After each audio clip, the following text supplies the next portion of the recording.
నమస్తే, welcome to yoyo TV. ఈరోజు ధర్నా చౌక్లో బీఆర్ఎస్ పార్టీ ఎమ్మెల్సీ కవిత ఆధ్వర్యంలో కూడా భారీ ఎత్తున ధర్నా అయితే చేపట్టడం జరిగింది.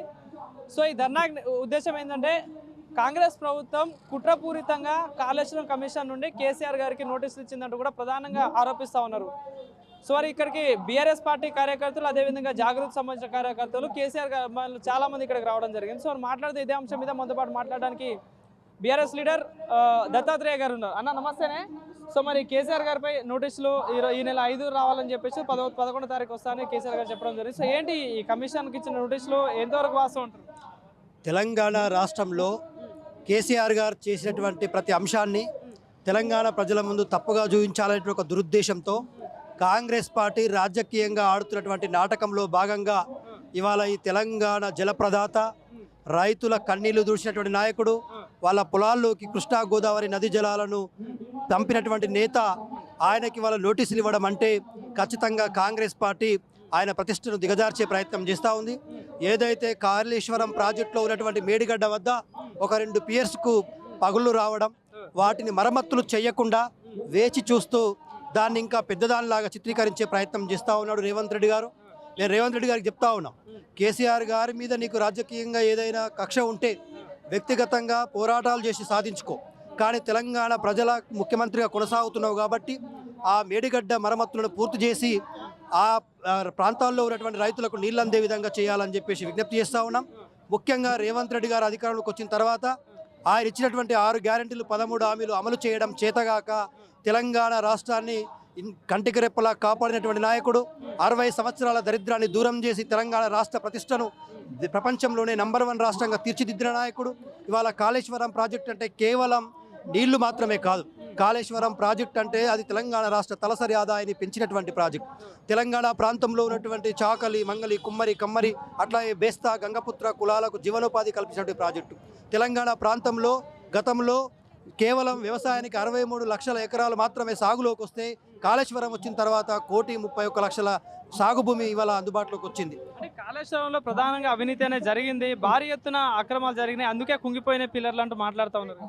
ఏదైతే ఇవాళ కాళేశ్వరం ప్రాజెక్టు పైన నియమించినటువంటి పీసీ గోస్ కమిషన్ ఏదైతే ఉందో, ఈ గోస్ కమిషన్ అనేటువంటిది కాళేశ్వరం యొక్క నాణ్యత పైన వేసినటువంటి కమిషన్. దాంట్లో అవినీతి జరిగినటువంటి ఆనవాలు లేవు.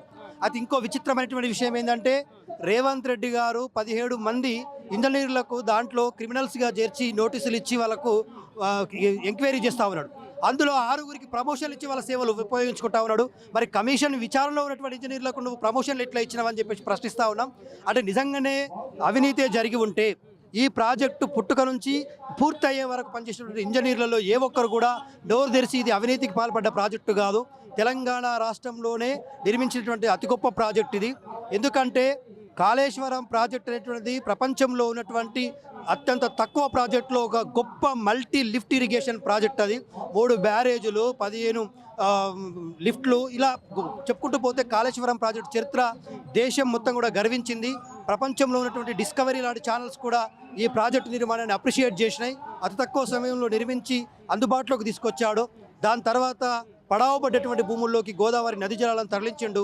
కేసీఆర్ అనేటువంటి వ్యక్తి తెలంగాణ ప్రాంతం మీద ఏ నిర్ణయం తీసుకున్నా కూడా ఇష్టంగా, ఈ ప్రాంతం మీద అభిమానంతో, ఈ ప్రాంత ప్రజల హక్కులను కాపాడడం కోసం తీసుకున్నాడు.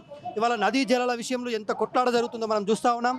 కృష్ణా గోదావరి నది జలాల వాటా తేలక ముందే ఈ రేవంత్ రెడ్డి గారి గురువైనటువంటి చంద్రబాబు నాయుడు మోడీని చేతుల్లో పెట్టుకొని బనకచెర్ల ప్రాజెక్టు కట్టి 996 టీఎంసీల నీళ్లు తెలంగాణ ప్రాంతానికి రావాల్సి ఉంటే మిగులు జలాలు, వాటిని అక్రమంగా ఇవాళ బనకచెర్ల ప్రాజెక్టు కట్టి బేసిన్ ఏతర ప్రాంతాలైనటువంటి రాయలసీమ, ఆ ప్రాంతాలకు తరలించే ప్రయత్నం చేస్తూ ఉన్నాడు.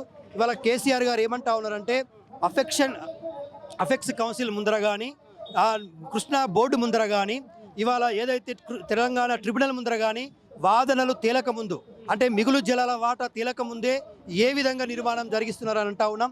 మేము కాళేశ్వరం కట్టినప్పుడు కేసీఆర్ గారి ఆధ్వర్యంలో మహారాష్ట్ర ప్రభుత్వాన్ని ఒప్పించి, కాళేశ్వరం అనేటువంటిది గోదావరి నది అంతర్రాష్ట్ర నది కాబట్టి ఆ అంతర్రాష్ట్ర నదికి పైన ఉన్నటువంటి మహారాష్ట్రాన్ని ఒప్పించి అదే గోదావరి నదికి అనుబంధానమైనటువంటి పెనుగంగా నది పైన మనం చినాక కోరాట కట్టుకున్నాం.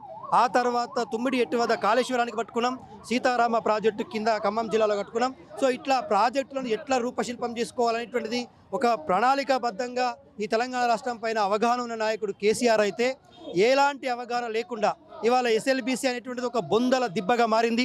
8 మంది శవాలను బయటకు తీసుకురాలేని పరిస్థితిలో కాంగ్రెస్ ప్రభుత్వం చేతులు ఎత్తేసిందంటే మీ చేతగానితనానికి నిదర్శనం అని చెప్తా ఉన్నాం. అంటే మరి తప్పు చేయనప్పుడు కమిషన్లకి విచారణకు హాజరు కావచ్చు, ఎందుకు భయపడతా ఉన్నారు, ఎందుకు ఈ ధర్నాలు అంటే మాట్లాడుతున్నారు? కేసీఆర్ అనేటువంటి వ్యక్తికి భయం ఉందంటే నవ్వుకుంటారండి. కేసీఆర్ విచారణకు రావడానికి సిద్ధంగానే ఉన్నారు. కొన్ని అనివార్య కారణాల వల్ల దాన్ని 11వ తారీఖు పోస్ట్పోన్ చేశారు. 6వ తారీఖు నాడు హరీష్ రావు గారు వెళ్ళబోతా ఉన్నారు. నాడు భారీ నీటిపారుదల శాఖ మంత్రిగా చేసిన హరీష్ రావు గారు వెళ్తా ఉన్నారు. ఆ తర్వాత గతంలో మా పార్టీలో పనిచేసినటువంటి ఈటెల రాజేందర్ గారు వెళ్ళబోతా ఉన్నారు. వాళ్ళిద్దరి విచారణ తర్వాత 11వ తేదీ నాడు కేసీఆర్ గారు బాజాప్తా వచ్చి వివరిస్తా, కాళేశ్వరం చరిత్ర ఏంది, కాళేశ్వరం కట్టడానికి కారణాలు ఏంటి, కాళేశ్వరం వల్ల తెలంగాణ రాష్ట్రంలో జరిగినటువంటి అభివృద్ధి ఏంది, ఎన్ని ఎకరాల భూమి సాగులోకి వచ్చింది, ఎంత ఆయకట్టు పెరిగింది, everything is ready to answer. గతంలో కేటీఆర్ పై కూడా ఫార్ములా ఈ కేసు మీద కేసు పెట్టడం జరిగింది. ఇప్పుడు కేసీఆర్ గతంలో కవిత గారి మీద ఇలా వరుసగా బీఆర్ఎస్ వాళ్ళ మీద పెడతా ఉంది. ఏంది దీని వెనకాల ఏముందనుకుంటున్నారు? దీని వెనకాల ఏం లేదండి. రాజకీయ కక్షలో భాగంగా అటు బీజేపీ రాజకీయ కక్షలో భాగంగా ఇవాళ 6 హామీలు అమలు చేయలేక, వాళ్ళు ఇచ్చిన హామీలు తీర్చలేక, ప్రజలకు ఇచ్చిన మాట నిలబెట్టుకోలేక, ఆడలేక మధ్యల పైన నెట్టేసినట్టుగా ఇవాళ కేసీఆర్ గారి ప్రతిష్టను దిగదార్చే ప్రయత్నం చేస్తూ ఆయనకు నోటీసులు, అసలు జరగని అవినీతి జరిగిందని సృష్టిస్తూ ఈ కార్ రేసులో నోటీసులు ఇవ్వడం, ఇవన్నీ చూస్తూ ఉంటే తెలంగాణ ప్రజలకు చాలా స్పష్టంగా అర్థమవుతా ఉంది. కేటీఆర్ వల్ల హైదరాబాద్ నగరం ఎంత తక్కువ సమయంలో అభివృద్ధి చెందింది, ఎన్ని ఐటీ ఉద్యోగాలు వచ్చినాయి, ఎవ్రీథింగ్ తెలంగాణ ప్రజలకు చాలా స్పష్టంగా తెలుసు. ఇవాళ రేవంత్ రెడ్డి అనేటువంటి వ్యక్తి ముఖ్యమంత్రి అయిన తర్వాత ఈ రాష్ట్రానికి వచ్చిన ఉద్యోగాలు ఎన్ని, ఈ రాష్ట్రంలో కట్టినటువంటి ప్రాజెక్టులు ఏంది, ఒక తట్టెడు మట్టి కూడా ఈ 18 నెలలుగా ఎత్తలేనటువంటి ముఖ్యమంత్రి తెలంగాణ రాష్ట్ర ప్రజలకు హైడ్రా పేరు మీద ఇవాళ మూసీ నది పక్కన ఉన్నటువంటి పేద వర్గాలకు 16,000 కుటుంబాలను గూడు లేని పక్షులను చేసిన చరిత్ర మీది. కూల్చడం మీ చరిత్ర అయితే నిర్మించడం బీఆర్ఎస్ చరిత్ర, కేసీఆర్ చరిత్ర. నిర్మాణ పంతాన ఎప్పటికైనా నిలబడుతుంది, కేసీఆర్ పంతానే గెలుస్తుంది. మళ్ళీ ఈరోజు జాగృతి ఆధ్వర్యంలో కూడా ధర్నా చెప్పడం జరుగుతుంది. సో ఏంటి మరి బీఆర్ఎస్ కార్యకర్తలు ఎవరు రాలేదు, ఎట్లా చూడొచ్చు?